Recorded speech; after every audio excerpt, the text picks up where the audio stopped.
The wind howled across the high desert like a living thing, clawing at the sandstone cliffs and rattling the pinyon pines until their needles sang. Elena running there pressed her back against the cold rock, heart hammering so hard she could feel it in her throat. 3 wolves circled below the ledge where she had climbed, yellow as catching the last smear of sunset.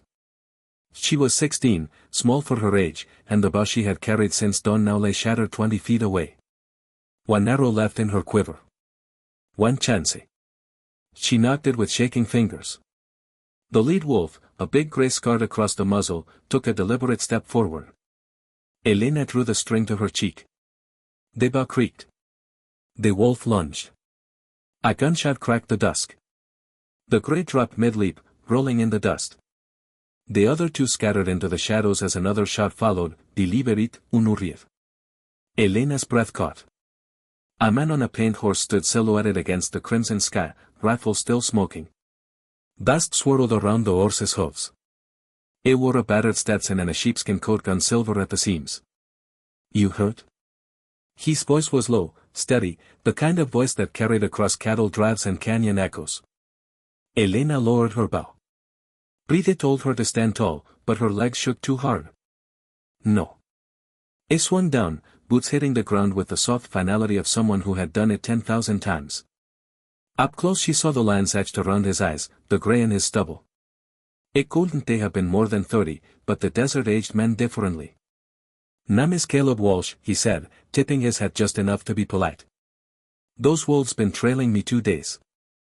Figured they go for easier prey. He glanced at the dead wolf, then at her torn moccasin where blood seeped through. Looks like I was right. Elena lifted her chin. I am Elena of the NED. I do not need rescuing. Caleb's mouth twitched, not quite a smile. Didn't they say you did? You said you got it anyway. He knelt, tore a strip from his own shirt, and bound her foot with the calm efficiency of someone who had stitched up more than cattle in his life. Elena watched his hands, calloused, steady, scarred across the knuckles. When he finished, he offered her the reins of his horse. Nick's coming fast. Volve be back with friends. My camp's 2 miles west. You can ride, or you can stay here and argue with them about whose land this is. Elena hesitated. Her Piope's stories were full of white men who offered help and took everything else. But the wind carried the scent of more wolves, and the pain in her foot throbbed like a second heartbeat. She took the reins. That rode in silence. The pain picked its way through arroyos and sagebrush, Caleb walking beside, one hand on the bridle. Stars wheeled overhead, sharp as broken glass. Elena's pride burned, but so did curiosity. Why help me? She asked finally. Your people and mine, we are not friends. Caleb didn't look up. My people and yours ain't one thing. And wolves don't care about treaties. That was all he said until they reached his camp, a small fire ringed by stones, bedroll unrolled under a lean-to of canvas and pine boughs. He helped her down, settled her on a saddle blanket, and put coffee on the bowl. Elena watched him move, economical, quiet, the way her grandfather moved when tracking deer. When he handed her a tin cup, their fingers brushed. His were warm. She sipped. Bitter, strong. Real coffee, not the chicory her aunt brewed. You live alone out here? Most days. He poked the fire. Ranch folded last spring. Bank took the cattle, the land, everything but this horse and the clothes on my back. Been drifting since. Elena studied his face in the firelight. The lines around his eyes bidn't they just from squinting at the sun. You lost your home. Home's a word folks use when they still got something to lose. Is shrugged. I got the sky. That's enough. Something tight inside Elena loosened. She knew that tone, her father used it when soldiers came to the reservation asking questions no one answered honestly. She set the cup down. I was hunting for my grandmother, she said. She is sick. The medicine man needs their heart for the ceremony. He tracked a big buck all day. Then the wolves found me instead. Caleb nodded like that made perfect sense. He reached into his saddlebag and pulled out a bundle wrapped in oilskin. Unwrapped petit, jerky, artak, a small pouch of coffee. He offered her the jerky. Eat. Ella needs strength to get home tomorrow. Elena took a piece. The silence between them wasn't empty anymore, it had weight, like a blanket. She chewed slowly. You could have left me, she said. Could have, he agreed. Didn't they feel right? Why not? He looked at her then, really looked, the way her uncle looked at horses before deciding whether to buy. Because nobody should die alone out here. Not you. Not anyone. The fire popped. Somewhere a coyote yipped, answered by another. Elena felt the night pressing in, but for the first time it didn't feel hostile. She slept eventually, wrapped in his spare blanket. Caleb sat watch, rifle across his knees, staring into the dark like it might answer him back. Dawn came pale and cold. Caleb saddled the paint, checked Elena's foot, swollen but not infected, and helped her up.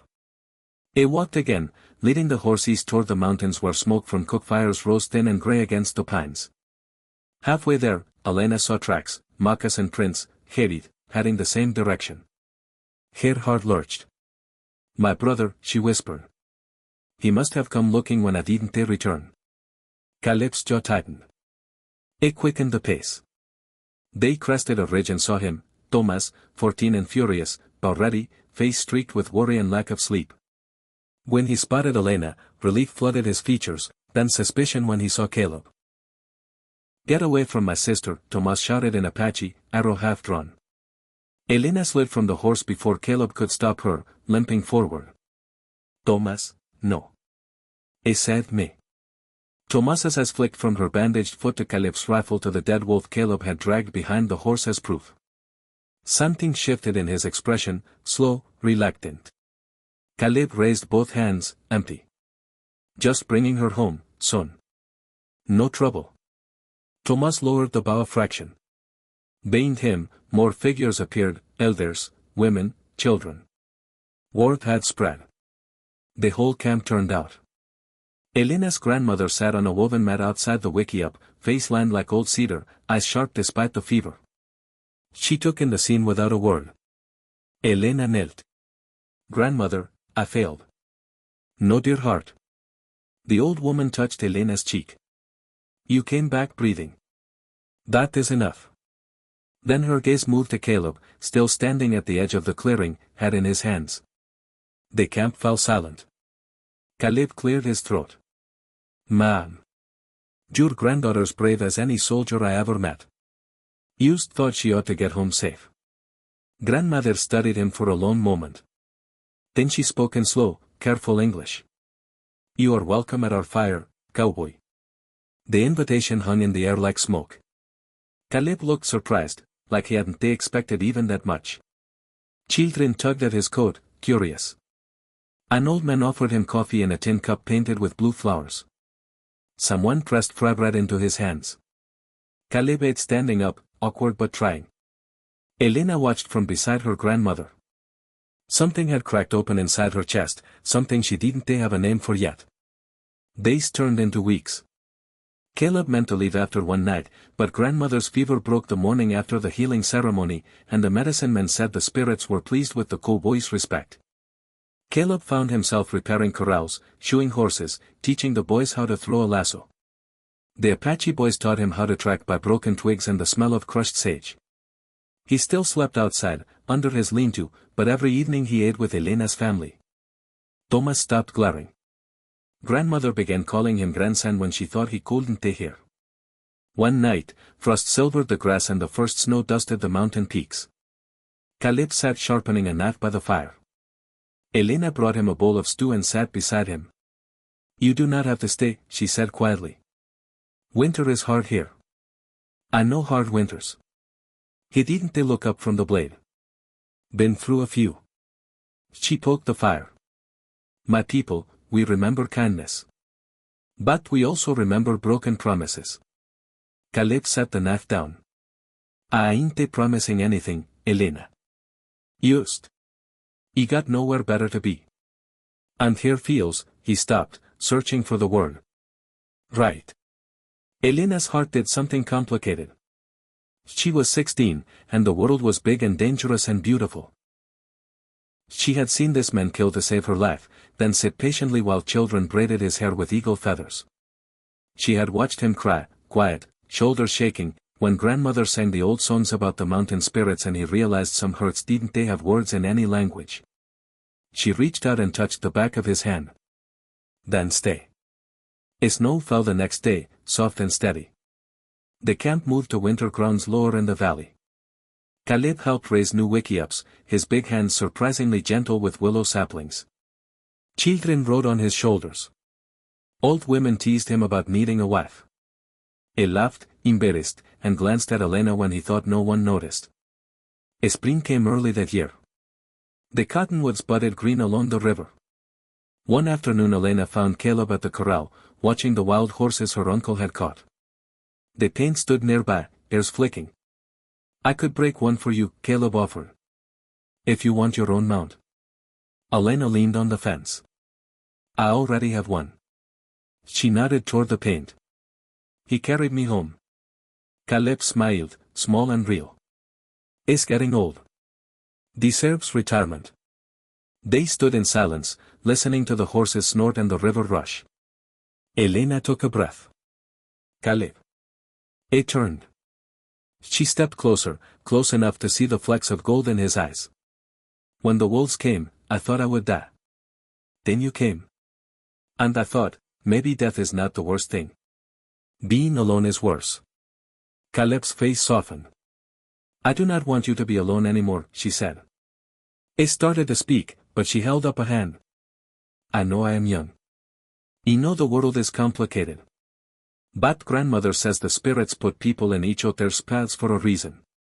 And you, her voice cracked. You are my reason. Caleb looked at her for a long moment. Then he did something that surprised them both. He knelt, one knee in the dust, and took her hand like she was made of glass. Elena running there, he said, voice rough, I ain't got much. Lost everything once already. But what I got left, my hands, my horse, my word, it's yours. If you have it. If your people will have it. Being done, Thomas whooped from the top of the hill. Grandmother stood in the doorway of the wickiup, smiling like she had known all along. Elena laughed through sudden tears. She pulled Caleb to his feet and kissed him, quick, fierce, tasting of spring wind and hope. Later that night, the camp held a feast. Drums echoed against the canyon walls. Old men told stories of trickster Coyote and the first people. Children danced until they collapsed giggling in the grass. Elena and Caleb sat side by side on a log, shoulders touching. Firelight painted them gold. Grandmother raised her cup of coffee in a toast. To the cowboy who remembered we are all one people under the same sky.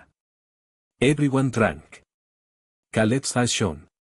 When the fire burned low and the stars wheeled overhead, Elena leaned close to his ear. Ahora eres mío, she whispered, half teasing, half serious. Caleb turned, eyes wide, then laughed, the first full, unguarded laugh she had ever heard from him. And you're mine, little wolf girl, he whispered back. Reckon we both got saved that night. Years later, travelers passing through the valley would tell of a ranch where Apache and vaquero worked side by side, where children with black hair and blue eyes rode barefoot across the meadows, where an old paint horse grazed beside mustangs wearing eagle feathers in their manes.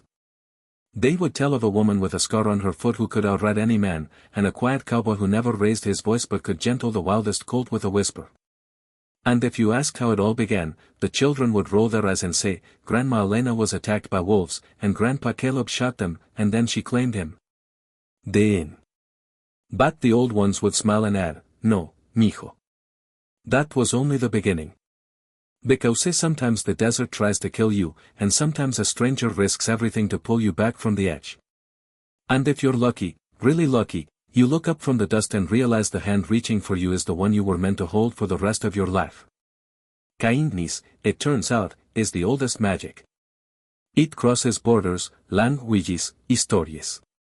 It turns enemies into family, strangers into legends, and two broken hearts into one whole story worth telling around every fire from the Rio Grande to the mountains that watch over the people forever.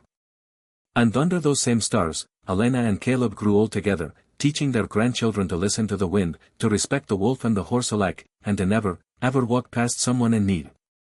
Because no one should die alone out here. Not anyone. Not ever.